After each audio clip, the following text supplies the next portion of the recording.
Live streaming is on.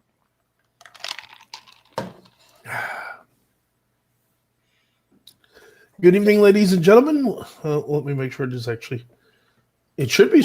Okay. Here we go. Good evening, ladies and gentlemen. Welcome to tonight's episode of Paranormal Encyclopedia. As always, I am your host, Kevin Mears, demonologist, paranormal investigator in the Paranormal Encyclopedia, and I am joined by...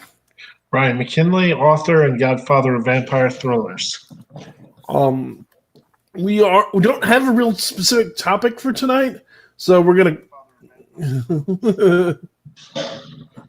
Okay, that's why I heard the echo. So we're gonna just kind of wing it. Just give me a moment while I post to various social media, and then we'll get started. There we go. With the keys on standby.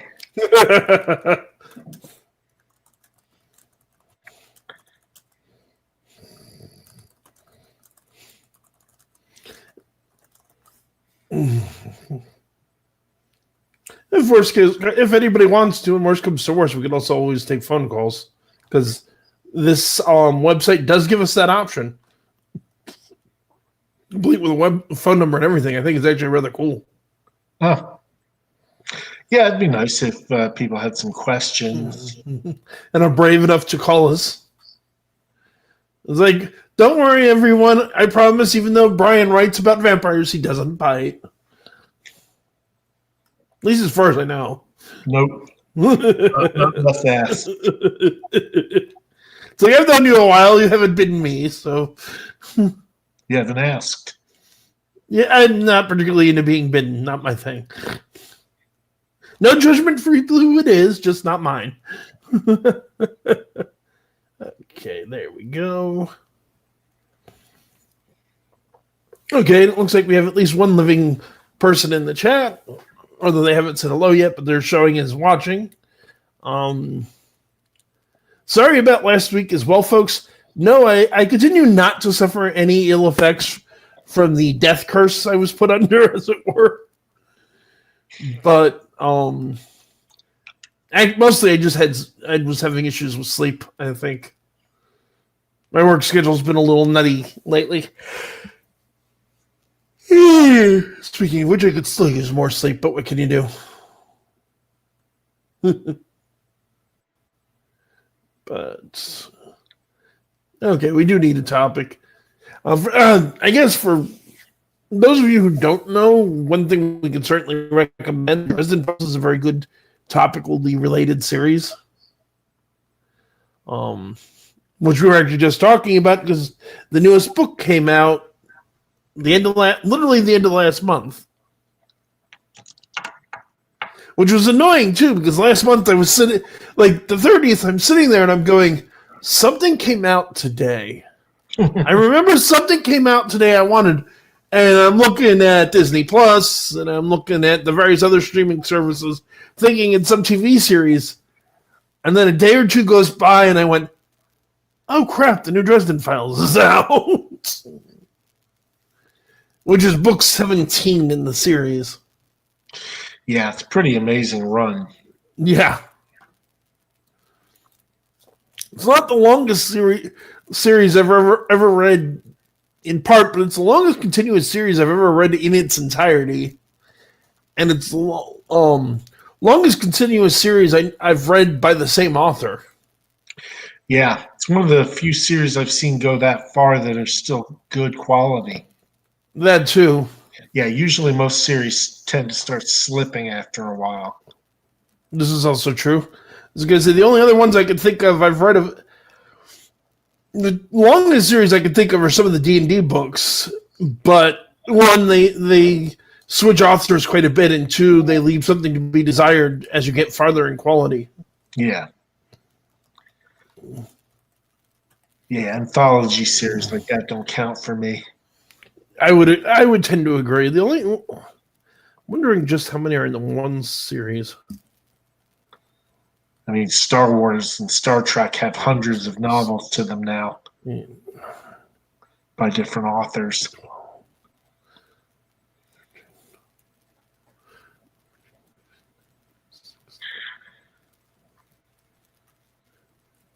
Okay, I suppose that would be one other series I've read part of that goes longer by the same by one author, but it definitely has the dip in quality, which is the Drist Orden books. Hmm. Because I'm just looking at a total list of all of them, and there's a lot, all by R.A. Salvatore. 36 in the entire series, apparently. Jeez. Yeah. Yeah, it's a lot. It's like, I hate to say it because I was a fan of it, especially back in college, so a very long time ago. But, yeah, the author is clearly suffering, or I don't know if it's gotten better, but I know towards the middle of the series, the author was clearly suffering from fatigue. Yeah, it's hard to have that many good ideas. Yeah. For each book as it comes out and keep it fresh while building the stakes.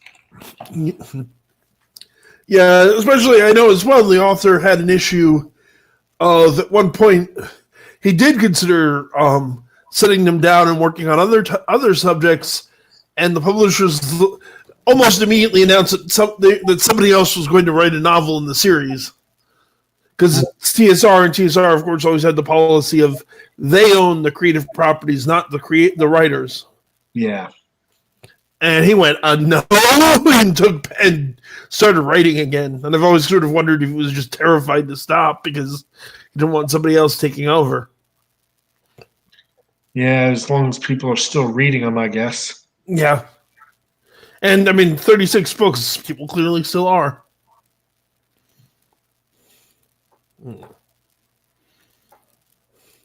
But then again, I haven't read those books in decades. Yeah, I think there's a new one out. Probably. I saw on the list along with the Dresden book. It was sitting next to it. Barnes and Noble. I have not been in a Barnes and Noble actually, the last time I was in a Barnes and Noble was when Peace Talks came out. Yeah, I picked up both Peace Talks and Battleground in Barnes and Noble. I did ebook version for Peace Talks, and then I did an audiobook of Battleground. Because James Marsters is a great reader for the Dresden books. I've heard that. Yeah. For anyone who doesn't know, Dresden Files is a series. For anyone who doesn't know at this point, which is actually sort of impressive given it's 17 books and pretty incredibly popular. Dresden Files is a series about a wizard private investigator living in Chicago. With vampires and werewolves and demons, and it's extremely well researched. Yeah. The universe hangs together very well. This is true as well. I also like it again because it's like, no, there's a lot of concepts in there. I mean, a lot of the vampires have some basis in some kind of folklore. Even the White Court are more based, I think, on succubi, which are demons. But as we've talked about more than once, there's a lot of overlap between that and vampires. Yeah. Yeah. And the Red Court, I think, are based on this creature I've been reading a little bit about. Maybe you know more about it than I do, called Comataz. That one doesn't sound that familiar. It's some sort of Mayan Aztec bat demon that definitely seems to have some similarities to vampires. Okay. I mean, I believe they feed on blood and they can take human form type of thing.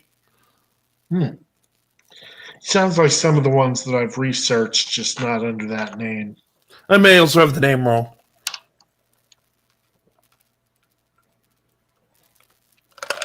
No good lord is the only author I've ever seen do basically every folklore version of a werewolf I can think of. Yeah, that was pretty impressive. All in one book, no less. It's like, wow. Particularly because he gets the most classic version of werewolves from folklore right, the whole wolfskin belt. Yeah. Good stuff. Yeah. That was a really good book. That was the second one. Yep. Moon. So it's a good example of something, too. At least in my experience, a lot of books and TV series really only pick up in the second season, second book. Because a lot of times, at least in my opinion, the first book is the author kind of finding their voice. Yeah. And setting everything up. And it's not bad, but you just don't have that familiarity you have with the characters you have in the second book.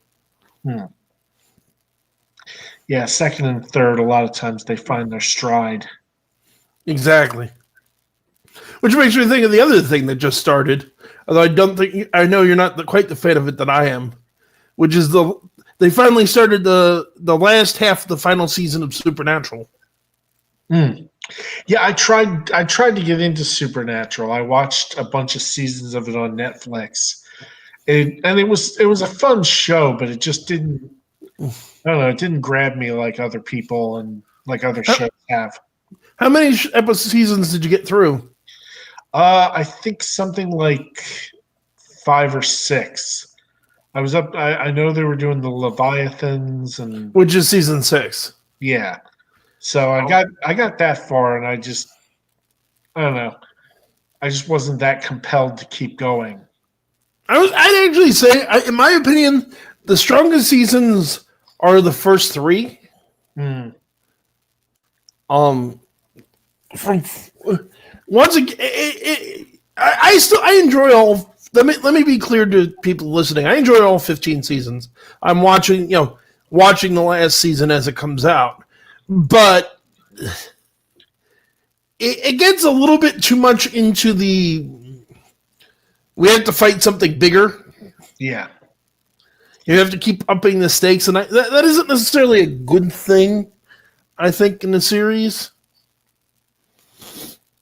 Because I mean, I don't. We're in the second half last season, and it's season 15, so I don't feel freaking bad spoiling this. But for anyone who doesn't know, season 15 is them literally trying to kill God. Yeah, which is very much a where do we go after this point, and which is probably why they're ending it. Yeah. I don't think you can go any further. Yeah, it's like you're killing God, and you've gone as high as you go. And aside from that, I think what part of the brilliance of the show in the beginning was it was originally very much based on this idea of was Star Wars and Truck Stop America. And just Han and Luke driving around in a 1967 Chevy Impala, hunting things, saving people, the family business. Not this huge epic, the world's going to end if they don't do this thing. Yeah. Yeah, it was better when it was smaller scale. Yeah.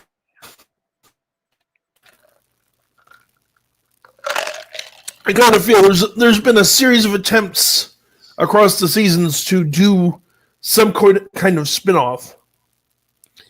I know of at least 3 of them that they've tried and failed. Because first they wanted to do one set in the Old West, based on some of the ideas in the first couple seasons. Then they wanted to do one set in Chicago with the interplay of the various monster families. And then they wanted to do one with the female leads that have shown up in the last few seasons. And I think it might have been a lot better if they had stopped earlier and just spun off and done other ideas that related. Rather than, the first 3 and arguably the first 5 seasons are pretty complete storyline. I mean, at the end of season 2, they kill the thing they killed. They do the thing they set out to do. And then, they need to keep going. It's like, what was that demon trying to accomplish? Which is a logical progression. They also always like the entire. Do you know why they introduced angels to the series? No. Why? What was that? The writer's strike. Believe it or not, because the writer's strikes are responsible for so many things. What happens is, in season 3, they have the whole storyline where Dean sells his soul to a demon, and is about to go to hell, and they're trying to figure out how to write him out of this corner they've put him in. Well, it was a very deliberate corner of they needed to get him out of this deal. And then the writer's strike happened. They're like, well, what are we going to do? And they realized we don't have enough episodes left to do the story justice. What if we just send him to hell? And then the first argument then becomes, okay, next season, how do we get him out of hell? And the first idea was basically very dramatic. Sam breaks open the gates. You see at the end of season 2, goes down and saves Dean. And they decided, no, that's a little... They didn't want to go that direction, and that's why they came up with angels. Well, once you got demons, angels is the next logical step.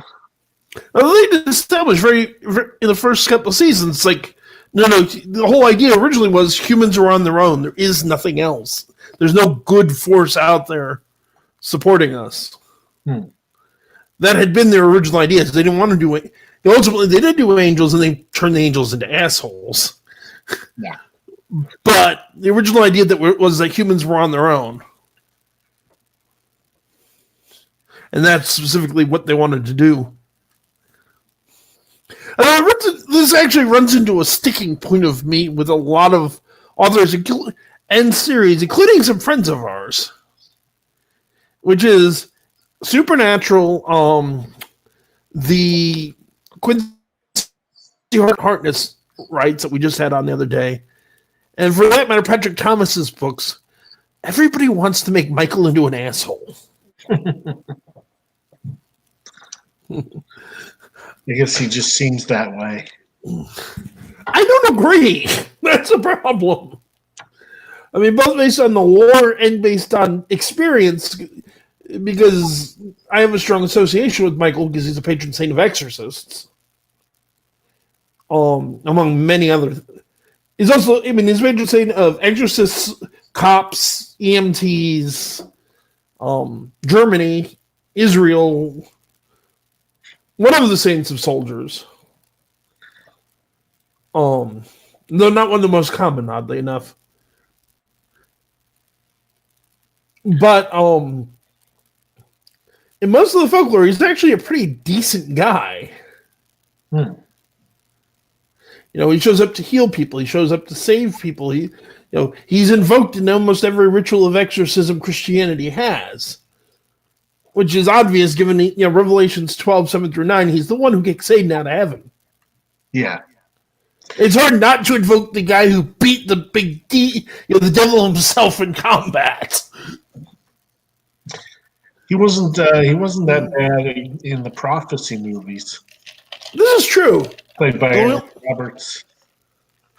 He's actually pretty nice. As I recall, he only really shows up in the second one. Yeah, briefly. But and I suppose that is as good a topic for today as any. It's just paranormal and fiction. The prophecy movies are extremely good. Yeah, well, the first 3 at least. I've only ever seen the other 2. I've only seen the first one. It was kind of like Yeah, they got stupid when they branched off from the original idea. And not to mention they lost Christopher Walken, which is one of the things that made the first 3 movies so brilliant. It's the main reason to watch those movies. Yes, Christopher Walken is the Archangel Gabriel. Who instead comes off as much more of an asshole than Michael in the series. Yes. And this is something I find fascinating about the trilogy. The first prophecy movie is amazing. The second one is not bad, but not great, in my opinion. Yeah. The third one is pretty good, and the third one makes the second one better in context. Yeah, it wraps things up nicely. Yeah.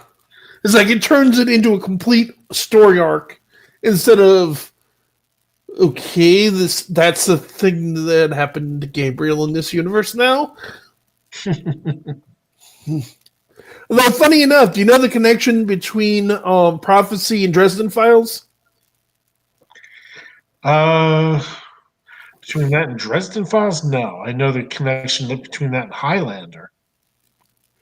So, Jim Butcher, when he's writing Deathmatch, is that the first one, right? He appears in, certainly he's in Deadbeat, but when he's writing the one novel, he needs a coroner. And he needs a coroner who's willing to say, this is not a human body. Oh, yeah. So he took the coroner from Prophecy, made him a Jewish polka fan. Stephen Heitner, yeah. Yes. Which I love, because I happen to think that was a brilliant character in the first Prophecy movie. In the second, in the second one too. Yeah, he was the highlight. Which is the other, I have to say, random, but one of the other brilliant things about Prophecy, and it's the first time I had ever seen him in anything, Viggo Mortensen as Satan. Yeah, he's very good. He makes a very good Satan. He's chilling as Satan. With ironically enough, it's like, for those of you who don't know, because the Prophecy is 20-some years old,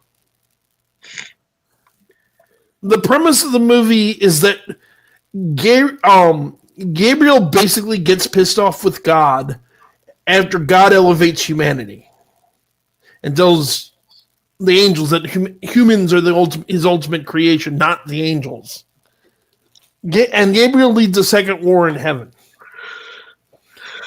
The war goes into stalemate for thousands of years. The timelines get a little fuzzy because it's like usually humans are supposed to have been elevated more or less at the beginning, yet Gabriel seems to have still been loyal to God in the movies, at least through the birth of Christ.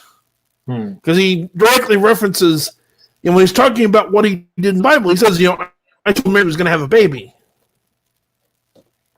Right. But since sometime between then and the modern day, he's gotten pissed off. And then, the angels, the angels that serve Michael and are loyal to God, and the angels loyal to Gabriel are in kind of a stalemate. And he's come to Earth looking for an evil soul who's not yet been claimed by Satan, but is a military genius. Yeah. Or at least more so than the angels. And it's the fight over getting this human soul that makes the basis of the first movie. To which end, Lucifer shows up at the end of the movie more as a good guy, or at least on the side of the good guys, I should say. Because no, he's not a nice guy. No, he's not. He's still absolutely a villain, but he's helping out the protagonists for a legitimate reason that makes sense for Lucifer. I don't want to say why, because I don't want to spoil it.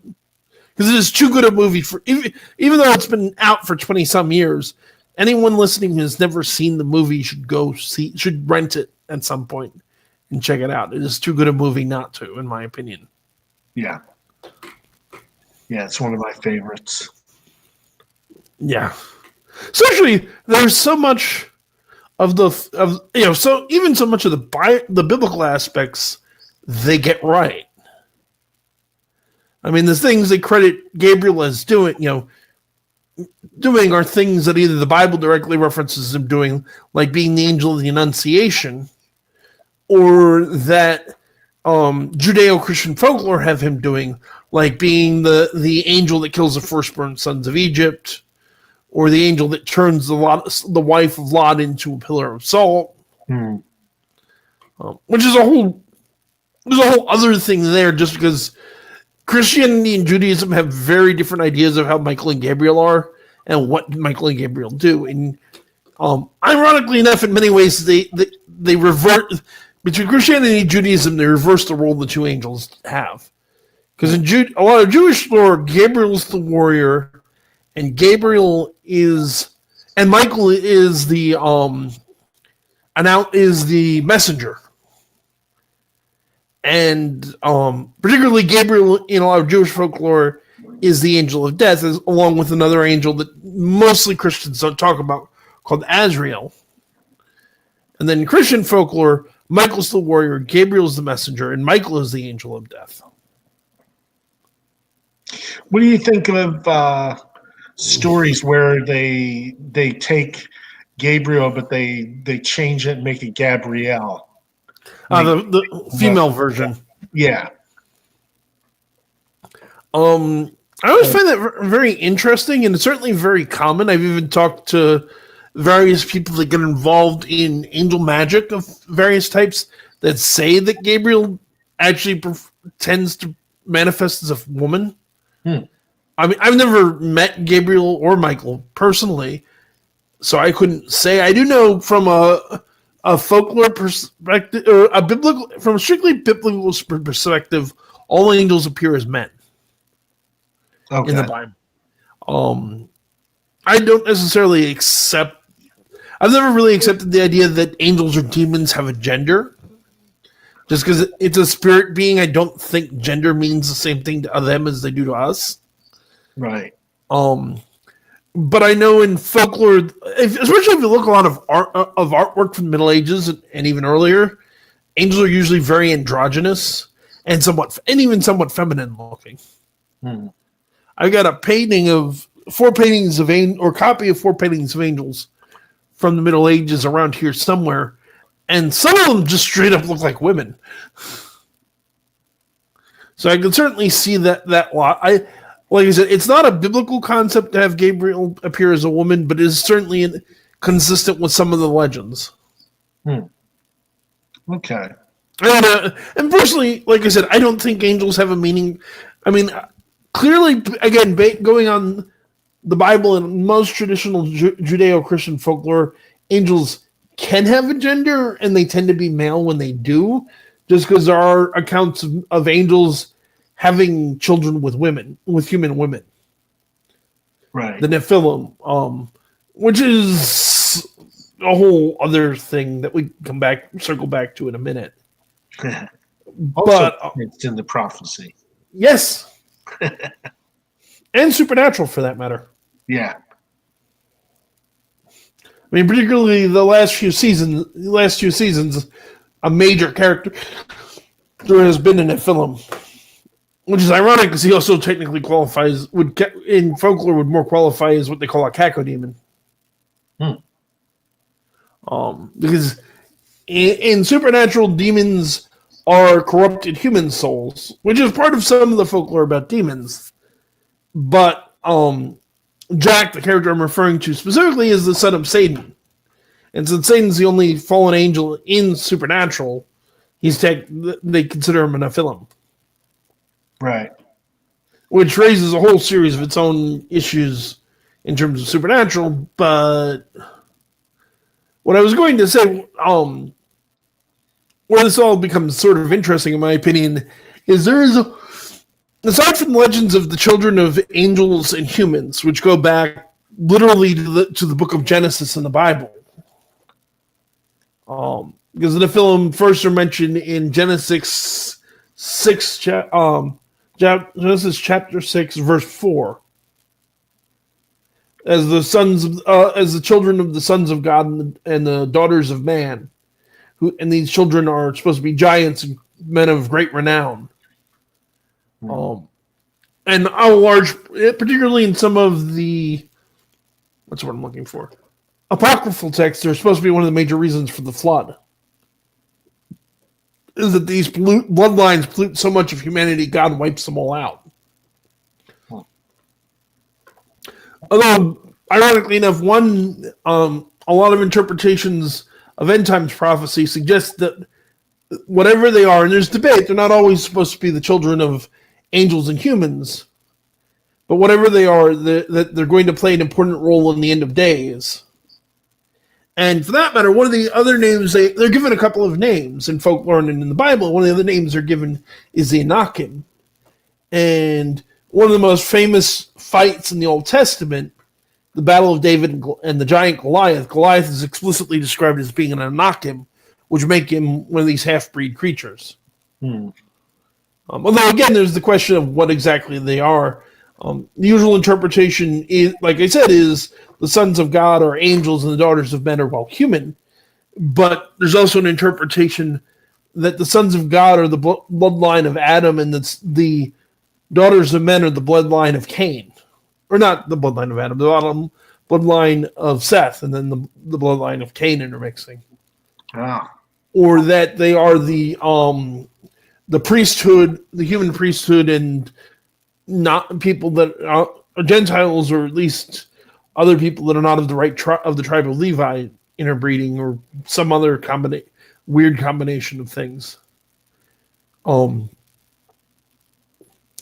But this also all ties into the idea of the cacodemon, which are the children of demons and humans. The most famous of which, of course, being Merlin from Arthurian mythology, who, depending on interpretation, was the son of Satan himself. But supposedly his mother was either a witch or a nun, depending on which version of the story you're reading, who had him baptized very quickly after he was born, faster than normal, in fact. And because he was baptized, he was claimed by God, and therefore he had the powers of a demon, but he could use them for good. Which the usual one of the common interpretations I've seen for which is basically it was for Christian authors to justify Arthur having a magician, a wizard who had, these occult magic powers that were associated with Satan, but Merlin was a good guy. Yeah.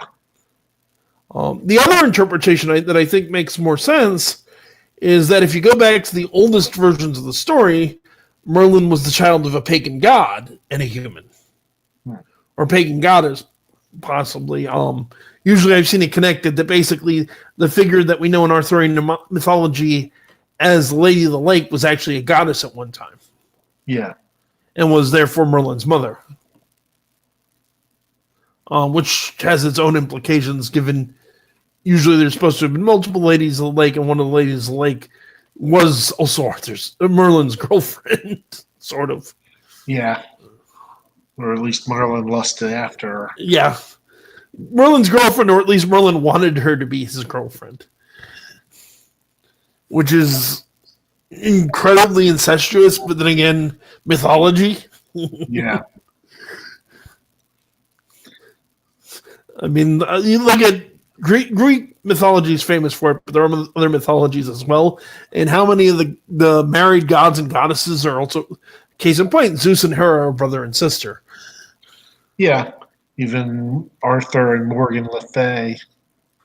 True, but in Arthurian mythology, Arthur and Morgan Le Fay being, or Morgwise actually, because in the original stories, it's his sister Morgwise who he has Mordred with, not Morgan. Okay. Our brother and sister, but that's also supposed to have been usually it's supposed to have been a horrible problem, and that's part of why Mordred is evil. Although I know at least one of the sources I've read about the possible historicity of Arthur suggests that there are a couple of battles in Arthur's reign that probably actually happened. Yeah. Case in point, he's strongly associated with the Battle of Baden Hill, which we know for certain actually happened. But one of the other battles we think may have happened is the Battle of Camlan, which was supposed to be Arthur's last battle. And in most of the legends and the folklore, it's where Arthur and Mordred killed each other. But apparently there's some very old historical mythical texts. And some historians have suggested, yes, the Battle of Camlan happened. Yes, Arthur and Mordred, or at least the people that Arthur and Mordred were based on, fought in the battle, but they actually might have fought on the same side against somebody else. The usual one of the more common suggestions, of course, being that Arthur was one of the Celtic chieftains and warlords, basically fighting against the Saxon invaders, or possibly the Romans. Yeah, that's pretty standard. I've seen him fighting the Saxons in a lot of the more historically minded versions of the story. And it's usually that he was a native chieftain, and he was a Celtic chieftain because the Celts themselves were actually invaders of the British Isles at one point, or they was Roman, or at least partly Roman in one of the other ones. Yeah. Of course, the reality is if Arthur existed at all, we have no bloody clue at this point in history. And I don't think it's likely we're ever going to figure it out. Just like the other one, people are constantly saying they have the answer to and they don't, which is, who was Jack the Ripper? Oh, yeah. It's like, we don't know. We're not going to know. And as fascinating as some of the more fanciful explanations are, there's some much simpler ones.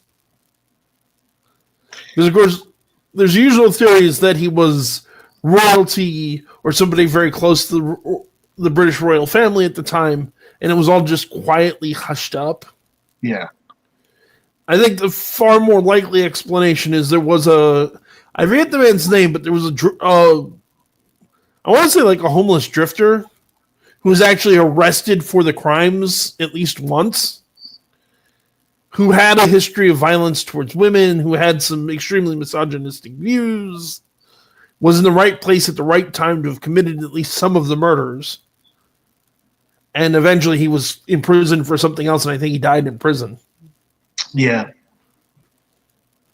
Which is usually where people all get hung up, is this idea that, Jack was a serial killer. I think there's enough cooling off period time between the murders for him to qualify for the title. Although I'd have to look that up. I'm not certain. Yeah, there were. It wasn't all done in a string of hours or anything like that.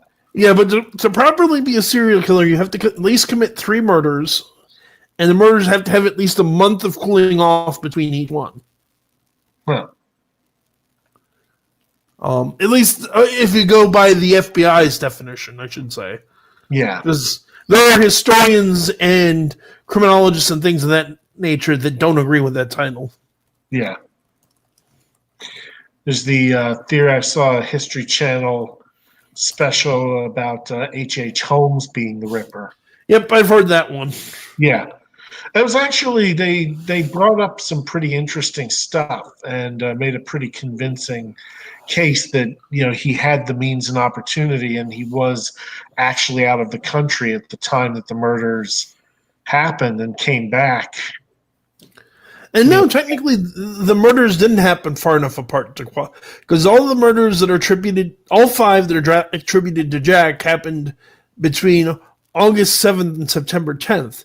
So technically, he doesn't fit the profile of a serial killer under the FBI definition. Nah, more of a spree killer, I guess. Yeah. And I'm inclined to disagree with that definition because, again, there is a cooling off period. It's just not a month. A complete month. Yeah. There's also, like you said, the H.H. Holmes connection is very interesting, and certainly Holmes was sociopathic enough, I think. Yeah. Although, I don't know. Maybe you know more about Holmes than I do. At the very least, you've seen this. Do you know if I thought in general he was a little more opportunistic than misogynistic. Oh yeah, he would kill primarily for money. Yeah, in a lot of cases, but there's also some evidence that he killed outside of that just for the fun thrill of it. But did he target women specific? The question I would have is, did he target women specifically for the thrill kills? Yeah, he did. He did kill a number of women. Because Jack's methodology was specifically the near dissection in some cases, but the murder of female prostitutes, obviously. Yeah. And usually with serial killers, if we're going to talk about a serial killer, usually they tend to be particularly of the type that Jack seems to have been, they tend to be ritualistic and stick to specific targets and usually for specific reasons. Yeah, that's the one thing that kind of argues against the guy being Jack the Ripper also being the same guy with the murder hotel. And that would be the other issue is the methodology of the murders, that a lot of serial killers tend to stick to one specific method of killing. Yeah. Where Holmes dropped people into vats of acid, as I remember. Jack for body disposal. Ah, He killed them in a number of different ways, including poisoning and strangulation. where Jack was very married to his knife. Yeah. Although then again, there's always the question people have of why did Jack stop? And you had something to say? Oh no, I was agreeing with you. And then one of the interpretations, even aside from Jack being H.H. Holmes, is that Jack just moved on because there's a series of very similar killings that happened in Boston a few years later. Yeah, exactly. And then there's a series. Within a few years of each other, there's a couple of killings that happened in various places in the U.S. as well as I want to say the other place might be Louisiana, although I could be wrong. That have a very similar modus operandi to Jack, so it's been suggested he just moved to the New World. The other possibilities being that somebody killed him, probably not even knowing who he was, that he got in prison for another crime, which seems very reasonable. Yeah. Here's the other thing: a lot of people who talk about this don't talk about, although I don't think it quite fits Jack's psychology, but it's at least possible. People have this idea that serial killers are either killed or in prison; they don't just stop. That's not actually true. Some serial killers, for reasons we don't know, even with the ones that were later caught, they don't know. They just stop. They go dormant. I'm sorry, go ahead. They go dormant. Or they just stop and never kill anybody ever again. Yeah. It's like they fill their quota, as it were, and they're done. So I think it's at least hypothetically possible Jack committed some of the murders, because there's also the very real possibility that some of them, maybe one or more of them wasn't him, that it was a copycat, or just somebody with a similar method that just all got assumed to be Jack. Yeah. I mean, we're talking about the late 1888, so it's not like criminology was super advanced at the time. Not at all. Okay. Oh. Very cool. I have a slight announcement to make, because somebody I had just reached out to before the show to have as guests seems to be interested. And for that matter, I happen to like her channel, so I will give her the promotion. There is a fellow YouTuber by the name of Liakai, that's Liakai, who is a Hellenistic pagan. And for listeners who aren't familiar with her, she is a mutual friend of my friend and occasional guest source, The Skeptic. And I used to think I had a decent grasp on Hellenistic religion, the Greco-Roman pantheon, but she leaves me in the dust easily. And I reached out to her because I'd love to have her on the show to talk about that. And apparently she is interested. Oh, great. So just asking, because it's a very large topic, what we want to get into in specific. And that's a good question. I'm going to have to get back to them. But in the meantime, I would definitely suggest people go check out her channel. She is excellent. I have a lot of respect for the work that she has done.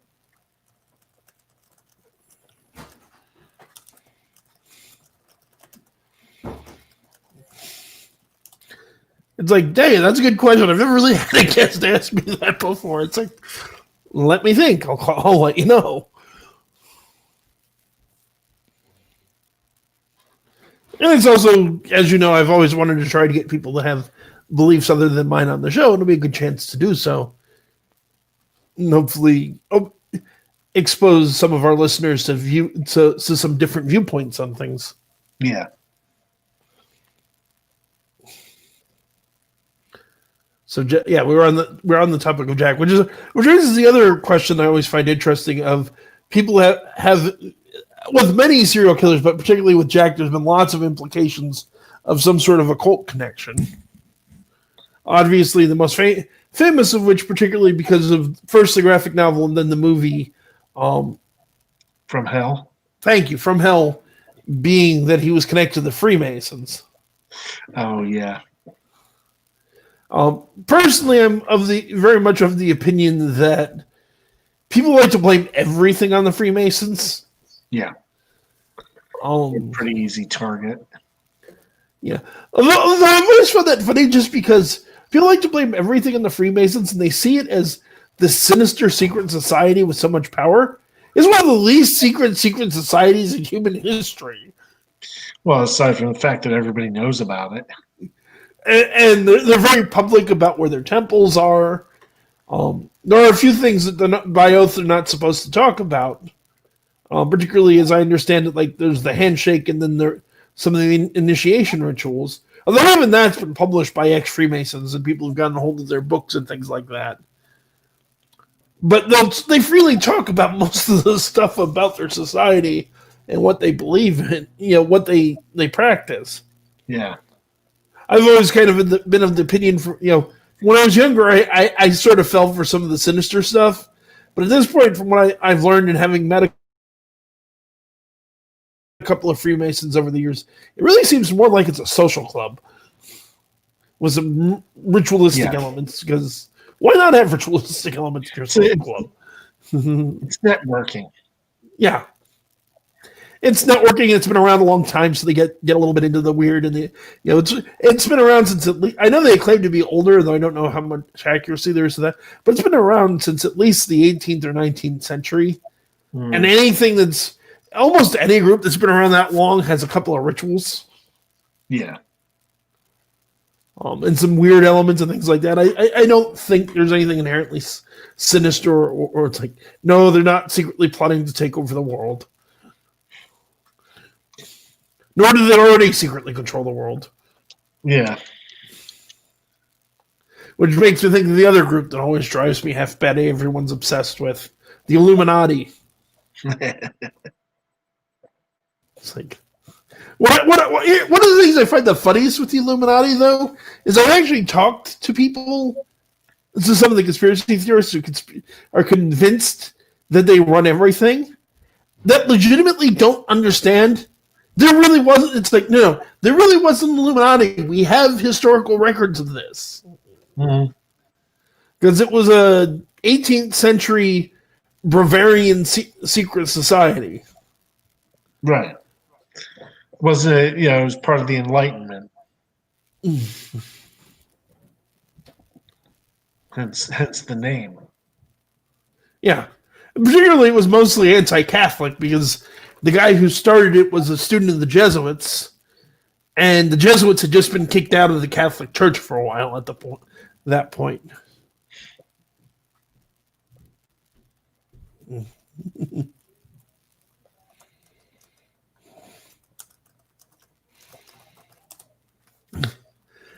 But it's like the reality is they didn't even last more than they didn't even last a century. In fact, they didn't even really last 50 years. They started in the late 18th century and they were over by the beginning of the 19th century. Yeah. I think they lasted maybe 20 years. Possibly partly because the Jesuits rejoined the Catholic Church at that point. And then but yeah, of course, supposedly it was connected to the French Revolution, the American Revolution, which is largely nonsense. Although, in fairness, some of the founding fathers were in fact Freemasons. Oh yeah, like that, particularly Ben Franklin and George Washington. That's not even secret. No. And a couple of the U.S. presidents as well, even after Washington. Although not as, again, people think every single one was. No. And then when I've seen among the flat earthers in particular, supposedly all of the astronauts are Freemasons. It's like, not only is that not true, that's not even possible. Because Freemasons traditionally only accept men, and several astronauts have been women. Of course, I've seen the same flat earther both claim that only Freemasons are astronauts, and the fact that there are female astronauts proves that no one's ever actually been to space. It's like, wait, what? Yeah. Conspiracy theories. Particularly flat Earth. Well, the idea that many people can actually hold a secret That big. that well. Even a small secret, but Yeah. the whole we never went to the moon, or we never, Yeah. the astronauts did. It's like, oh, come on. That would involve the idea that we've never been to space or that we've never been to the moon. Setting aside flat Earth is insane because the conspiracy it would take to keep that going at this point would require tens of thousands of people and billions of dollars. It'd be cheaper and easier just to go to the moon. Yeah. Yeah, it is. Of course, there's also always the old joke that they were going to fake the moon landing and they hired Stanley Kubrick to film it, but he's such a perfectionist, he insisted that the fake be filmed on location. Mm-hmm. What in fairness, if you know about anything about Stanley Kubrick, makes sense. Yeah.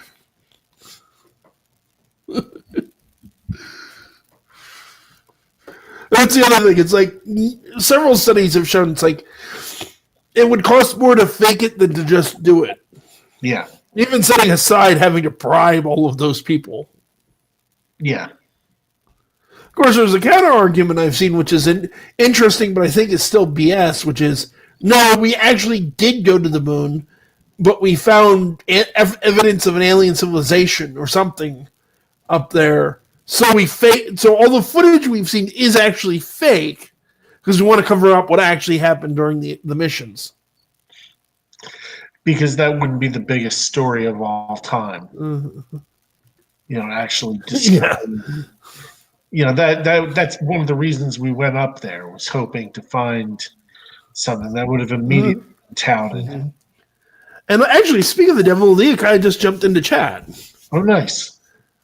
She said, "Hey, I figured I'd pop in and say hi. I noticed your comments on my video and such, and appreciate the support and invite. Doing research on Thursday's vid, but I'll listen for a bit and get a feel for the show. Probably not the best night for that because usually we have a topic, and tonight we're sort of winging it.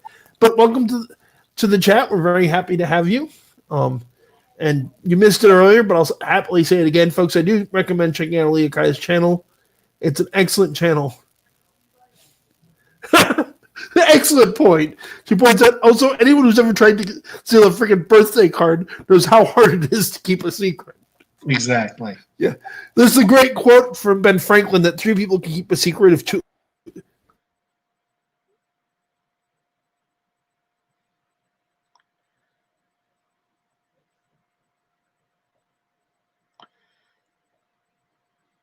What's up? You locked up there for a minute.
Live streaming is on.